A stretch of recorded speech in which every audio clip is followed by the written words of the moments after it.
کل مجھے ایک خط ملا جس نے میری رات کی نیند اڑا دی.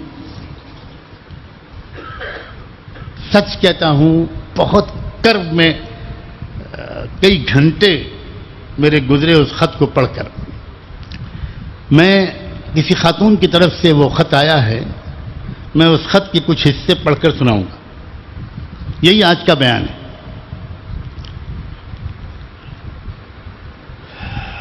پہلی بات تو لکھی ہے ان خاتون نے کہ ہم اور ہمارے شوہر دونوں آپ سے بیعت ہیں. ہمارے سسرال والے ہم پر ناحق ظلم کرتے ہیں، غلط برتاؤ کرتے ہیں. ہمارے شوہر بہت اچھے ہیں، ہم اللہ کے احسان مند ہیں، شکر گزار ہیں. ہم جتنا شکر ادا کریں کم ہے. اللہ نے ہمیں اتنا اچھا شوہر دیا ہے. ہم یہ جاننا چاہتے ہیں کہ کیا بیوی پر اگر گھر والے ظلم کریں، غلط برتاؤ کریں، ناحق تانے دیں، تو شوہر کا یہ کہنا کہ میری خوشی کی خاطر برداشت کرتی رہو، کیا یہ صحیح ہے؟ کیا یہ کوئی برائی ہے؟ ہم یہ نہیں چاہتے کہ ہمارے شوہر ہماری ساس سے جھگڑا کریں یا دونوں میں کوئی نااتفاقی پیدا ہو. لیکن جب ہماری ساس ہم پر ناحق ظلم کرتی ہیں تو وہ کم سے کم اپنی والدہ کو مصلحت سے سمجھائیں تو کہ وہ ایسا نہ کریں. ہماری ساس ہم پر ناحق ظلم کرتی ہیں، وہ ہمیں مجبور اور بے بس سمجھتی ہیں کہ ہماری طرف سے بولنے والا کوئی نہیں ہے. ہم 4 سال کے تھے کہ ہماری والدہ کا انتقال ہو گیا. ہم 3 بہنیں ہیں، بھائی نہیں ہے. ہماری پرورش ہمارے والد نے کی. بڑی بہن کا انتقال کینسر سے ہو گیا. دادا، دادی، نانا، نانی اور 3 پھوپھیوں کا بھی انتقال ہو گیا. ہمارے میکے سے ہمارے سسرال میں کوئی نہیں آتا تو ساس کو لگتا ہے یہ مجبور اور بے بس ہے، اس کو سپورٹ کرنے والا کوئی نہیں. خود ان کا بیٹا بھی تو انہیں کچھ نہیں کہتا. ہماری ساس ہماری ہر چیز پر نظر رکھتی ہیں. آگے الفاظ پڑھتے ہوئے میں لڑکھڑاؤں گا لیکن میں پڑھوں گا. ہماری ساس روم کی تلاشی لیتی ہیں، ڈسٹ بن بھی چیک کرتی ہیں، ہمارے اور شوہر کے درمیان مداخلت کرتی ہیں. حد تو یہ ہے کہ ہم نے کب صحبت کی اور کب نہیں اس پر بھی نظر رکھتی. کہتی ہیں کہ تمہارے تو کل کے پہنے ہوئے کپڑے ہیں، رات کو تم نہائی نہیں، کیا میرے بیٹے کو تم کنٹرول کر رہی ہو؟ کیا شریعت انہیں اس بات کی اجازت دیتی ہے کہ وہ شوہر اور بیوی کی زندگی میں اس حد تک مداخلت کریں؟ ان کے برتاؤ سے ہم ڈپریشن کا شکار ہو رہے ہیں.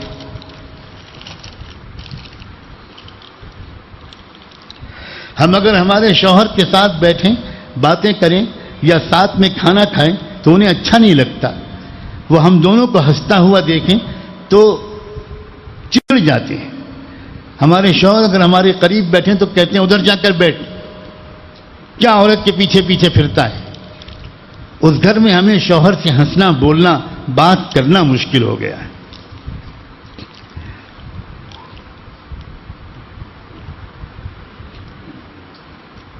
یہ مسلمان ساس ہے جو اپنی مسلمان بہو کے ساتھ یہ برتاؤ کر رہی. میں نے کوئی تحقیق نہیں کی ہے، کوئی عدالت نہیں بٹھائی ہے کہ ان کی خود کیا کیا غلطیاں ہیں. بالکل ممکن ہے کہ ان کی بھی غلطیاں ہوں. میں نے تو آج یہ فیصلہ کیا کہ اسی موضوع پر بات کرنی ہے اور آئینہ دکھانا ہے سماج کو کہ ہمارے گھروں میں ہو کیا رہا ہے.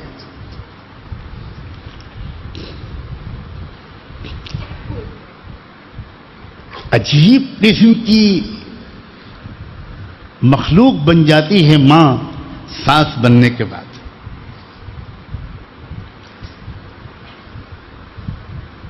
اس کو یہ بات بری لگتی ہے کہ اس کا بیٹا اپنی بیوی سے ہنسے، بولے، بات کرے، ساتھ میں کھانا کھائے.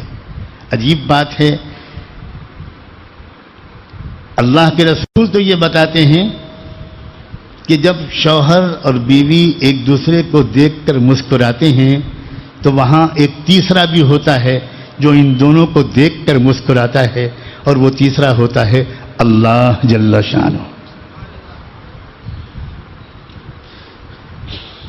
جس اس دین نے یہ سکھایا ہو، جس شریعت نے یہ سکھایا ہو، اس امت کی ساسوں کا اپنی بہوؤں کے ساتھ یہ برتاؤ.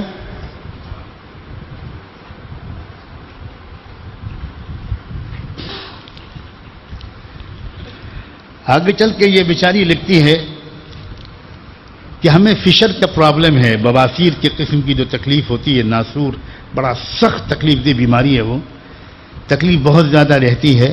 درد اور تکلیف سے میرے آنسو بہنے لگتے ہیں، مگر کوئی ہماری کبھی کوئی مدد نہیں کرتا. گھر کا سارا کام ہمیں اکیلے ہی کرنا پڑتا ہے. ہم بیمار ہیں یا نہیں، کچھ دکھ رہا ہے، میرے کہیں درد ہو رہا ہے، اس کے کہنے کی مجال بھی نہیں ہے. کہتے ہیں ایسا کیا جوانی میں تم کو بڑھاپا آ گیا.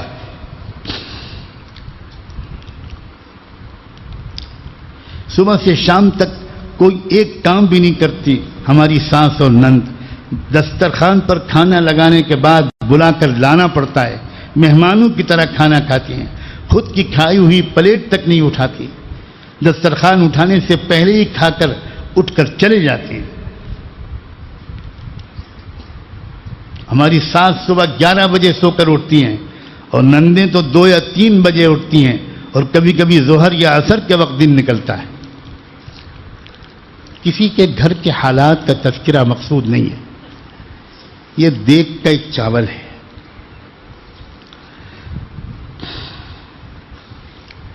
میں کم سے کم آپ لوگوں سے یہ کہتا ہوں، یا جہاں کہیں بھی یہ آواز پہنچ رہی ہے، کہ اللہ کے بندو اپنے گھر کے حالات کا ٹھیک سے جائزہ لو اور اس میں دخیل بنو، تماشائی مت بنو. ایسی حالات میں ہمارے علماء کو مسئلہ بتانا پڑتا ہے. مسئلہ قانون، اسلامی قانون بتانا پڑتا ہے. اسلامی قانون یہ ہے کہ عورت کی ذمہ داری، بیوی کی ذمہ داری بالکل بھی گھر کے کام کاج کی نہیں. قانون یہ ہے. حد یہ ہے کہ صاف صاف فقہ کی کتابوں میں لکھا ہے، اگر عورت انکار کر دے کہ میں گھر کا کام نہیں کروں گی تو آپ شریعت کے قانون کے تحت اس کو مجبور نہیں کر سکتے.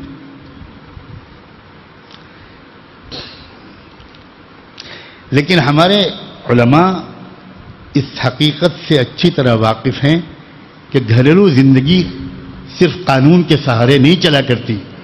گھریلو زندگی اخلاق سے چلتی ہے، محبت سے چلتی ہے، ایثار سے چلتی ہے. ورنہ قانون تو یہ بھی کہتا ہے کہ اگر ماں یہ کہہ دے کہ میں اپنے بچے کو دودھ نہیں پلاؤں گی، تو آپ حیرت کریں گے اسلامی شریعت میں کوئی شوہر اپنی بیوی کو مجبور نہیں کر سکتا کہ بچے کو دودھ پلاؤ. بالکل مجبور نہیں کر سکتا. لیکن کیا کوئی ماں، وہ کیسی ماں ہوگی جو یہ کہے گی؟ لیکن جہاں تک قانون کا سوال ہے، وہ تو بالکل ہی کچھ اور ہے.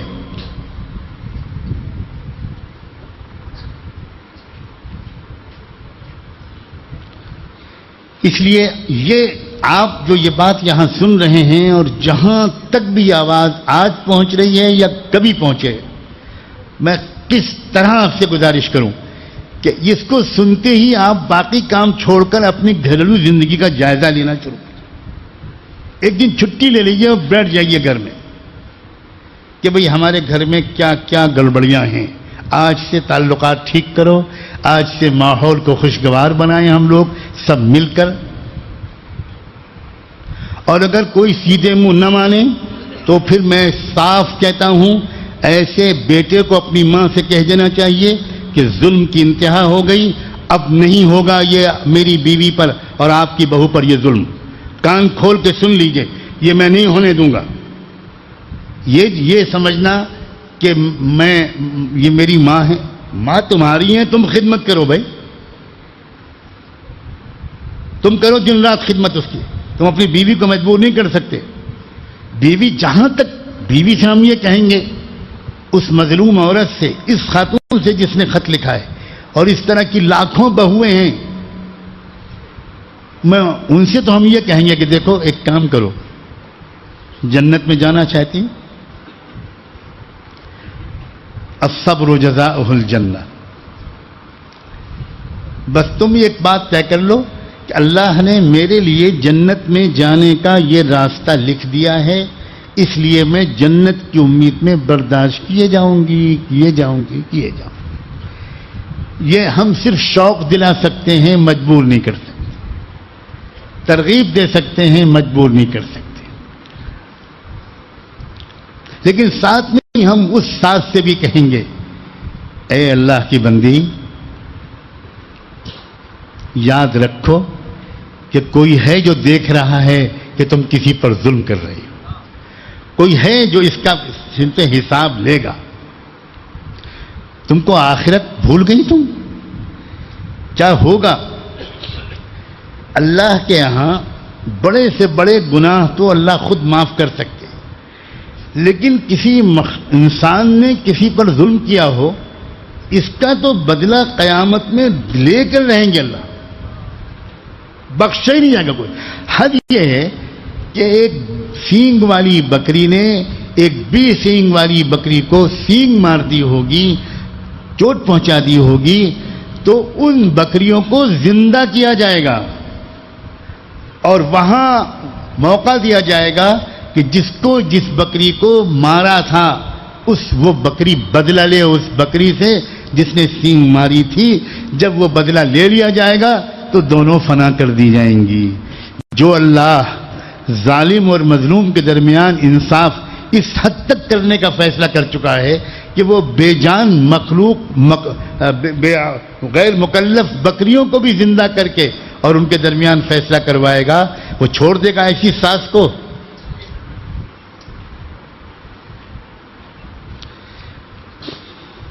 اور میں حیران ہوں، کم اور بیش کا تو فرق ہوتا ہے، اکثر ساسیں دنیا میں اپنی بہوؤں سے محبت نہیں کرتی۔ کوئی بہت ظلم کرتا ہے، کوئی کچھ کم ظلم کرتا ہے، کوئی کچھ کم، لیکن عجیب، میں آج تک حیران ہوں کہ یہ ہے کیا نفسیات، کیا ہو جاتا ہے؟ وہی ماں اپنے بیٹے کے لیے منت سماجت کر کے اس لڑکی کو بیاہ کر لائی، بہت قول و قرار دے کر لائی۔